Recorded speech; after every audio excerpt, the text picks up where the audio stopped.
Good morning, Rev Walter here, and it is Monday, the 14th of April. Can you believe it? Right in the middle of the month of April already. This is what Christians call Holy Week as we head towards, Good Friday, Resurrection Sunday, and the whole Passover celebrations and rituals and observations, commonly called Easter. At the same time, even as we are preparing for that particular celebration and observation, let me also take this opportunity to thank you for another wonderful visit here today. I'm hoping that you are going to be able to take advantage of this week and our lesson this morning, which is going to guide you further like we always do in putting you at the right place when it comes to what we share here and what we speak about. So this morning, I am continuing my series on the personal branding, how to establish a strong brand presence. We're on the fifth part of this, but remember that we're here almost all days of the week. Mondays, you have me here with Unleashing Your Destiny and the Quantum Leap. Tuesdays, you have Dr. Sunshine Sylvia coming through with Mindset Change Program. Wednesday, at the moment, we have what we call Market Day, but we're doing the Home Mompreneur series with Sampa Mansa. And then we have on Thursdays, Dr. Nelly with Prosperity for Your Soul. Her last event on Friday was awesome, the Real Woman Summit. That was just powerful. Saturday, she had a daughter's kitchen party. Sunday, they had their usual service that follows that event. So whenever she does the Real Woman Summit, she also does the Sunday service. And I think they hosted from Mulungushi, so very, very powerful. Sure, those who attended were richly blessed. I also happened to have the privilege of working with another dear colleague of mine on Thursday last week, where we were going through what is called the Business and Leadership Conference Summit. Very powerful, by the Institute of Leadership, run by Dr.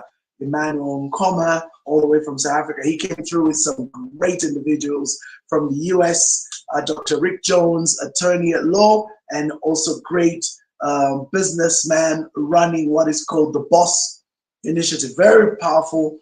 He was flanked by a lady called Yvette.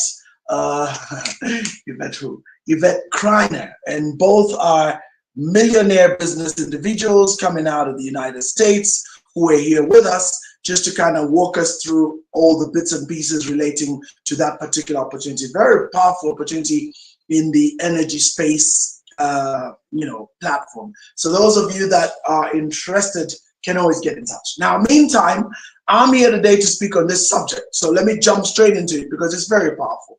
And as a recap, just to let you guys know, we've been going through these. And so in my training, I walked you through a number of things that help to establish your brand. Number one, self-reflection. Understand your values, strengths, passions, and skills. This is a recap, by the way. And then identify your unique selling points and what sets you apart from others. Then the second point is define your purpose. So in other words, before you even go out there and start talking about a brand, understand your purpose, clearly define your personal and professional goals, determine the impact you want to make in your industry or community. The third one is to identify your target audience, know who you're addressing. And that means identifying the audience you want to reach and influence, and then understand their needs, challenges, and interests, and then of course, serve those. And then number four, craft your personal brand statement. Very important. That means developing a concise and compelling statement that that communicates who you are, what you do, and the value you bring. Remember, value is perceived, and until people can see what value you bring, no one really will take you seriously. So that's very important. Then number five, build an online presence, because these days the marketplace has shifted to the market. I know that sounds even funny, but yeah, the marketplace has shifted to the market. That means also to the online platform. So that means that you need to create a professional website or blog showcasing your expertise. If you don't speak about what you do, no one will know it. No one's going to guess what you do. You have to show it. And then optimize your LinkedIn profile with professional photo and comprehensive summary if your market is sitting on LinkedIn. But generally speaking, when it comes to brand presence, you want to kind of leverage all the different online platforms because they really do make a huge difference. And if you don't do that, you will pay a price later on in that nobody will even see you. Then number 6, work on content creation. This is something that really messes up a lot of people. Many people struggle with this. But anyway, content creation means sharing valuable content related to your expertise on social media platforms. Remember, social media has really grown. But the major platforms for me here, speaking from Zambia, these are the platforms people are on, and it depends on what product you're running with. It will suit a particular platform. So for example, Facebook is the most common platform, but it's not the only platform. So you've got its relative called Instagram. So depending on the product or service you run with, you may find Instagram actually does more for you than Facebook, or Facebook than Instagram. But these are not the only two. You've also got LinkedIn, which is like the professional, version of Facebook. So it's the one, it's basically a showcase CV. But you can create a lot of value and content on that platform and grow a very, formidable platform. And then you've also got TikTok. Now, TikTok can't be ignored anymore. So short, precise, powerful videos. It's got massive reach, and it's very powerful as a platform as well. Then you've also got, what's this other one? YouTube. So YouTube is another very powerful platform where you can send longer videos. So this is streaming on YouTube, for instance. And then last but not least, you've also got X. So X is where the professionals and clever people hang out. So if you've got a lot that you want to say in microblogs and say it well and build a kind of following there and get all the thinkers to run with you, X is the spot. So go there and do your thing. So these are the 7 major platforms. There's a lot more. But for the sake of really just creating content, you want content that's going to really hit home, and that's the platform to do it from. And then create content calendars to maintain consistency. So some people struggle with consistently being able to post. So do that. So I do that all the time. One of the things I do in the morning after my devotion and getting ready, I will sit down and plan my post for the whole day. Yes, I do. Okay, so there are series I do. Now, when I do series, yes, those will go perhaps even for weeks. So like right now I'm doing Dear Pastor. So that's a series I'm doing. That's running all the way up to the 10th of May. So I've got 35 posts that I've put down. All these 35 posts, I posted them in one day. I just scheduled them. So every morning at 7, a Dear Pastor post pops up. So that's an example. I did a series called Dear Wife, Dear Hubby. I also did a series called Dear Single Bro, Dear Single Sis. I also run my usual prosperity insights. Those are in the thousands. So those ones I just post every day. I have several in a day. Then I have my normal long articles. Those articles aren't written in the morning, although some are, but most aren't. I usually just have them when I have something like really powerful. I say, okay, let me write this down. And I'll write. And writing for me is very natural. I don't struggle with it. So I'll write, I finish, then put that together, then decide when I want to post it. So I'll schedule it maybe for the next day or 2 days later. So for example, the whole Passover period, I've got some very provocative articles I've put together already. The topic of Easter itself, the term. I did a post around Good Friday. I did a post around what happened to Jesus between the cross and the throne, stuff like that. And why, 5 reasons why the crucifixion and Jesus are real. Very powerful articles that I wrote already and been scheduled to pop up around that time. So on Friday, I have some good posts coming up. Saturday, nothing. Sunday, I have some good posts. Monday, I've got some good posts. So this idea of content calendar scheduling is absolutely critical, because if you're going to try and post as you go, one, you spend way too much time on social media. It's already bad enough that we have to spend that much time on it, but you just don't want to lose all your productivity on it. But the algorithms and the people that create these platforms are very clever, and what they've done is, if you do not engage, they will penalize you. So you find that you can't run away from not posting and engaging, and they are very clever. If you just post and don't engage, the algos will punish you. If you post and engage, the algos will reward you. That's interesting. So you need to go and kind of at least just react to people's comments. If you don't agree with them, of course you don't have to.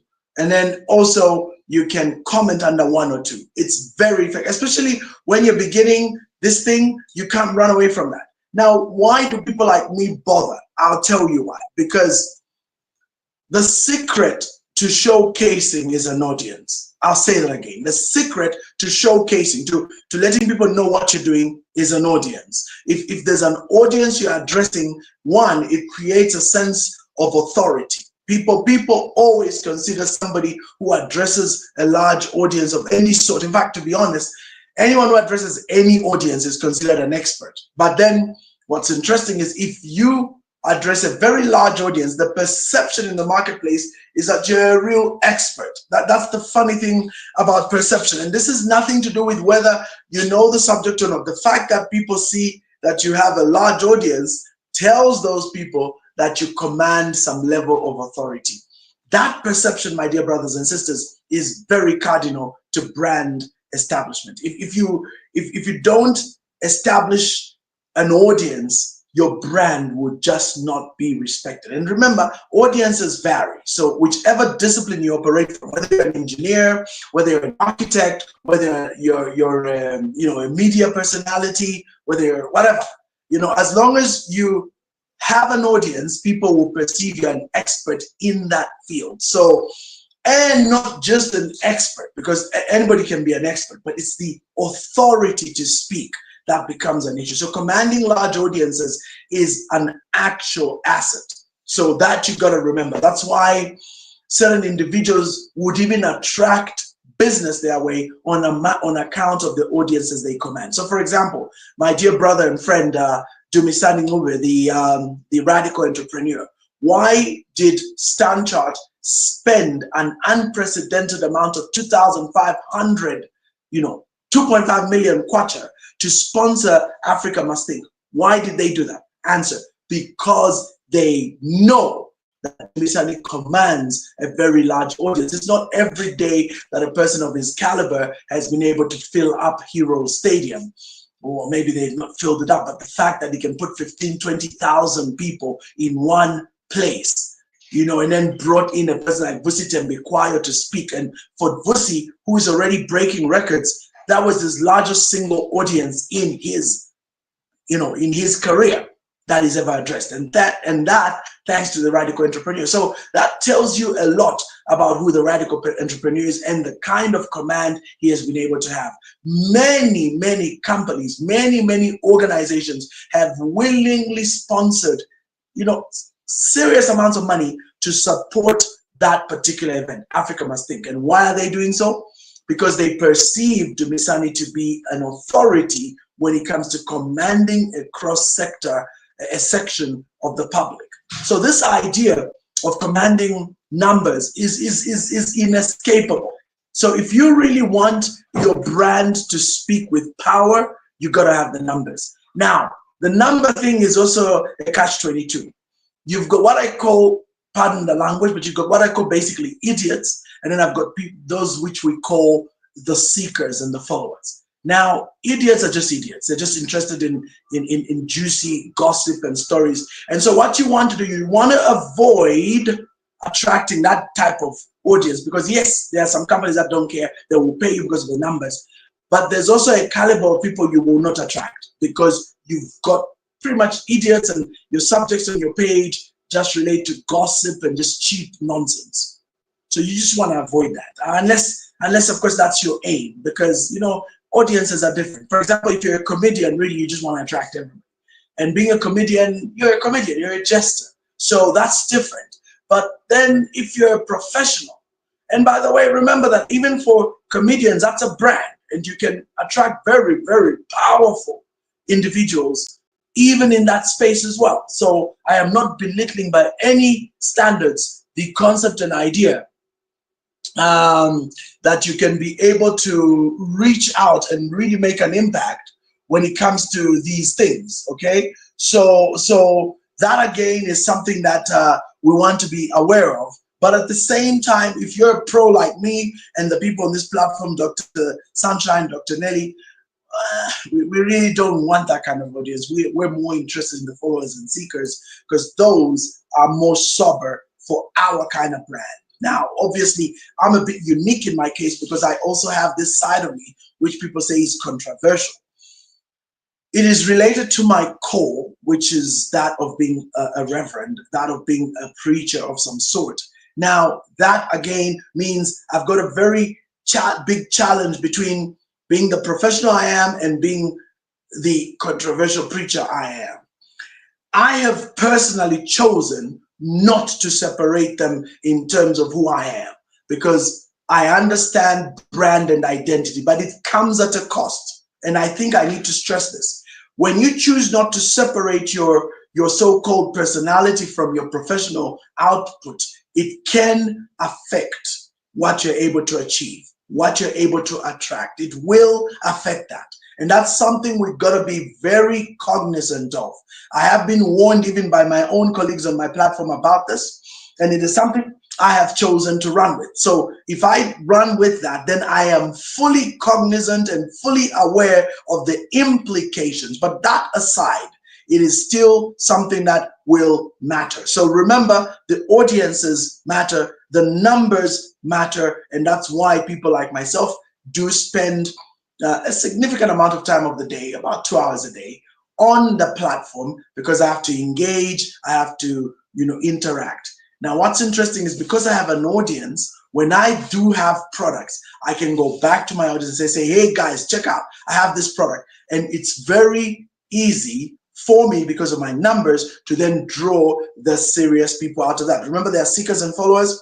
So from that number, you're going to get the seekers who will just come across and engage with your product and service and actually pay for it. And that's how I have been, quote unquote, living from day to day. I live because I have people that reach out to me for various services, various issues, and many times when they do come through, they want to be helped, and I'm able to do so because the numbers are there and there is an audience to reach to. So of late, I haven't even been doing advertising. I will get back to it because there's a cutting edge product I'm coming up with very soon related to my coaching. Absolutely cutting edge, like no one's done this in Zambia. So I'll be a pioneer of it. And so when I pioneer that product, we'll run on an experimental basis just to see what it can do. And then from there, we'll be able now to take it to the next level. So it's a very exciting product and service, and I'm looking forward to it and seeing where it can go. These coaching products I do are already going somewhere, and all that because of what we call strong brand presence. So today, let me quickly look at the issue of networking, because that's the next one. And in networking, I hope I can get to the next one, which is collaboration and volunteerism. But let's look at networking. You need to make sure that as you are building your brand, you attend industry events, conferences, and meetups. I think that's something that a lot of so-called introverts think they don't need to attend. And let me tell you, that's hurting your brand. That's hurting your strong brand presence. Why? Because you're not connecting. You need to connect to your peers. And where else will you meet your peers except at events which they attend? So you can't say, oh, me, I'm an introvert. I don't really like, being around people. Understood. But then, is it hurting your brand?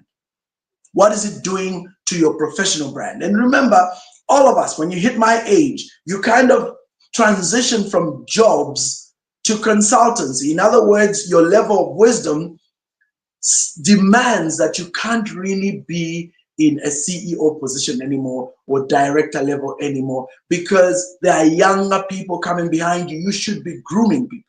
So one of the things that you do is you got to transition from that job space into the consultancy space. That means they will refer to you for guidance on how to run what you ran before. That's where mentorship really kicks in. And for a number of people, there's mentoring, there is coaching, where you're literally hands-on, showing a person how to operate in that space. And then there is referring or reference. So where you're the kind of lead mentoring, if you like. And again, these are things that are very, very important. If you don't transition out of that space, you will pay the price. Why? Because you will reach a point where they really just will get rid of you. They'll say, you're too old to be in this position. And that's true. So as at that level, you want to make sure you have a network. And remember, one of the powerful things about these issues is that if you're mentoring people, a lot of the people you're mentoring today become the directors of tomorrow. They become the CEOs of tomorrow. And you will have a network as a consultant to be leaned toward because of your experience and talent. People will easily come to you and say, hey, Rev, there's this issue, there's that issue. Can we bring you in to help guide us in this area, in that area? And hopefully you've created a great track record. You have a powerful CV. People will be like, oh, absolutely, that's an authority right there. And you will find that it'll be very easy for people to draw you in. And remember, many of the people that you mentored yesterday are now CEOs today and directors. That's what happened with people like my elder, Chibamba Kanyama. He mentored a lot of people, mentors a lot of people. So even the perception out there of who he is very high. I believe that's one of the reasons why today he is ambassador to the United States. That's like CD1, if we had to use such a thing.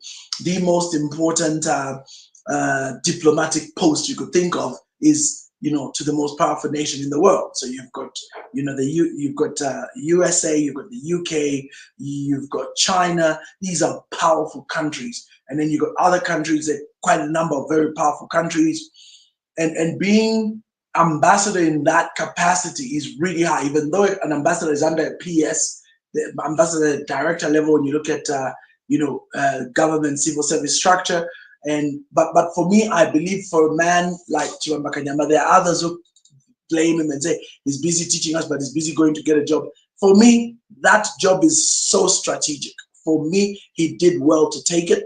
He did well to go into it, because now, using his expertise as one who appreciates enterprise, he's able to leverage that in a profound way. And I can assure you that, Ambassador CK has really helped a lot of people because of that position he's in. So remember, industry events, conferences, meetups, do not shun those. Be a part of those so that people get to know you. And when you get to these things, please, don't go hang around people from your circle. No.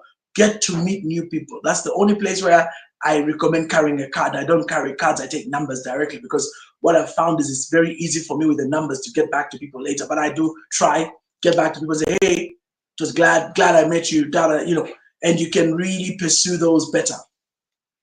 And then connect with professionals in your field, both online and offline. So as you interact online, there will be people who inbox you with questions and things that make it a habit to get back to them, to communicate with them, to lock in with them. I do that very regularly, falling a bit behind. I get dozens of messages a day. So now I know I'm like 5-6 days behind, I think 7 days. So obviously there's about 60 something messages. I'm like, but I do my best, because what I've discovered is a lot of my business I'm earning right now is coming from those messages.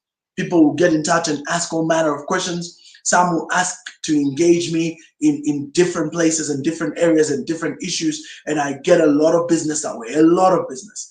And my business right now, just from my consultancy, averages somewhere between 30 to 50,000 kwacha a month. It's not much, but it's something. And imagine, most of that work I do from home. I have a home office, and then I have a place I go to, but generally I work from home. And so now I'm just we're about to open, we're about to start using the Works, one of these shared office setups, because there is another business opportunity that's coming our way, which is pretty large around AI. So it's amazing. All these things I'm telling you, ladies and gentlemen, came from my online activities. Like, there is nothing, there are very few jobs which come to me directly through email or phone call. Many of them start off on the socials. So you realize that the socials are very, very powerful. You cannot ignore them. And that's why, and then I've made a point to connect with all these professionals and experts in my online and offline activities. Now, here's something very important. Collaborate and volunteer. Thank God I've got time to do this. Now, I want to talk a bit about this, okay? Collaborate with others in your industry on projects. Now, a lot of times, I know some friends of mine, and I understand, some friends of mine are very particular about charging all the time and throwing fees in front of everything. I'll be very honest with you, that will close doors for you. I'm silent because I want that to sink in. Don't always throw your fee in front of everybody. There are certain situations where you need to forget about your fee. Look at the opportunity. And now with some of the products I'm coming up with, like this new AI platform I'm coming up with, I am going to do way more volunteering. Like, I'm really just going to throw myself in all companies. I'm going to, and you see, at the time, they won't understand why, but I have now a powerful platform that can earn me tens of thousands of kwacha, probably even hundreds of thousands of kwacha. That's how powerful this platform I'm now creating is going to be. I'm collaborating. I'm so excited. Now, what that means is I can now afford, because if I get that platform to take off, I can afford literally to go present for free. Because I know for a fact that even as I present for free, what I'll present will be so attractive that on average, I'll mop up everybody in that place. Everyone in that place will be mopped up. And on top of that, many of those will then, they'll be cascaded according to my different levels of products. So now I'll have a powerful mop with which to mop up different level clients according to their needs. And so to market that well, I can now afford to go and do free presentations. And that's exactly what I'll do. My fee right now, my commanding fees are 25,000 for a full day, 15,000 for half day. But we're in a depressed economy, and a lot of people cannot manage to pay that. So many times I'll have all manner of negotiations going on to bring down my price. And let's not forget that Zambia Revenue Authority, the taxman, will come through and first, push these companies to do a withholding tax on me, which means they even take more of my money. Then on top of that, they'll even garnish my pay. So meaning you find that if you charge 15,000, by the time you get your money, it's like, 10,000, 5,000 is gone to taxes. So, and then remember, these jobs aren't even constant. So what I'm going to do now with this new cutting edge product, I'm going to go and revisit all the people who've always thought about getting me on and give them a 2-hour free presentation on my neuropsychology leadership class. That is an insane class. I know what it is. Anybody who's gone through my neuro leadership class, every single one of them says, gosh, I wish I had the money. And those who can, look for the money and pay for it. That's how profound the class is. It's insane. I can speak with a lot of authority. I know how powerful the class is. And when I present it to leaders, especially in business, no leader comes out of that meeting saying, that was a waste of 2 hours. Every one of them is astounded by the content. It's that good. So now, how do you have such a good product and then not cheapen it? By using my strategy. So this idea of collaborating and volunteering is critical, because what it does is it will showcase you. So the secret to being appreciated, picked, and actually engaged for jobs is to showcase. And showcase means going out there and volunteering. Volunteering means doing things for free. Now, when you do things for free, be strategic. There's a scripture in the Bible which sounds very offensive, but it was said by Jesus, so blame Jesus, not me. Jesus said, do not cast your pearls to swine. Do not cast your pearls to swine. Because what? Because the swine will trample your pearls underfoot and turn around and devour you. That's amazing. So not only do they belittle your message, but they even mock you and rip you apart. So be very careful where you take your volunteer service. Make sure you volunteer your service where it's strategically sensible. I'm going to say that again. Volunteer your service, even offer for free, where it is strategically sensible. So don't just go and share with just any Tom, Dick, and Harry, Jim, and Jack. No, but be very, very deliberate. Like, who am I volunteering to? And when you do it that way, what happens then is that you will be able to harness the potential, because now these decision makers are sitting in the audience, they are watching you, they are observing you, and they're able to say, hey, I like what you do. Listen, I think we need to talk more about that. I would like to engage you for that. And you find that you're able to progress. Let me close with a very simple example. One lady heard about this volunteer story many years ago. She was based in the UK, and she had just finished her law and then done her bar exam and passed the bar exam. But then being in the UK, nobody really knew her. Nobody really had an idea who she was. So she found herself in a fix. Like, where would she get employed as a lawyer? Tough luck. So what did she do? She was very strategic. She had a bit of a saving. So she says, let me go volunteer. But she didn't just volunteer to legal aid, if you know what I mean. She went and volunteered to the top law firm in her borough. She picked something in her borough so that the borough is like a district, so that she didn't have to go long distances for transport. She just walked from her home to that place. She went there, asked for a job. They said there were no openings as usual. She insisted that she would just do it on volunteer basis. And so she began to do things on volunteer basis. And she ran for months, about 3 months, volunteering. And of course, they like really utilized that, like, file this, do that, go buy coffee, whatever. She was very humble about it. She just did it. And then the opportunity showed up because there was a case and one of the lawyers wanted her to assist because she was always resourceful. So they brought her in, started doing the work. Long story short, they're just about to go and present in court. The lawyer becomes sick. The lead partner becomes sick. One of the lead partners, becomes sick and is taken ill, with a flu and goes into the hospital. And so now they have these presentations and the guy is super sick and he can't go. And everybody's stuck. Who's going to do this? Because nobody studied it. And she says, look, I did it. I can go to court. Can you? Yes, I'm legally allowed to go. So that's how they sent her to court. Long story short, won the case. Guy was still sick, won the case. This is 4 months down the line, volunteering, no money, nothing. The lead partner of that firm was so impressed. He calls her in to greet her and thank her personally for this great job done. And as they discuss, he asked when she started. She says when, and then then asks what kind of contract she has, and she says she's a volunteer, and the owner was blown away. You know what he did? He calls in the HR, says, when did she start?